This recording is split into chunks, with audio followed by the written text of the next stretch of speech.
మాజీ సీఎం వైఎస్ఆర్సీపీ అధ్యక్షుడు వైఎస్ జగన్ మరోసారి కార్యకర్తలకు అండగా నిలిచారు. నంద్యాల జిల్లా బిలంసింగవరంలో టీడీపీ నేతల దాడిలో గాయపడిన వైఎస్ఆర్సీపీ కార్యకర్తలకు ఆర్థిక భరోసా కల్పించారు.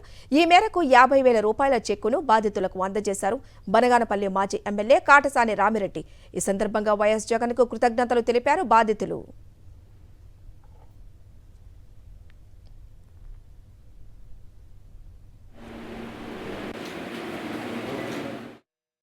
మాజీ సీఎం వైఎస్ఆర్సీపీ అధ్యక్షుడు వైఎస్ జగన్ మరోసారి కార్యకర్తలకు అండగా నిలిచారు.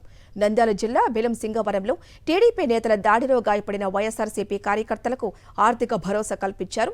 ఈ మేరకు 50,000 రూపాయల చెక్కును బాధితులకు అందజేశారు. బనగానపల్లి మాజీ ఎమ్మెల్యే కాటసాని రామిరెడ్డి ఈ సందర్భంగా వైఎస్ జగన్ కు కృతజ్ఞతలు తెలిపారు. బాధితులు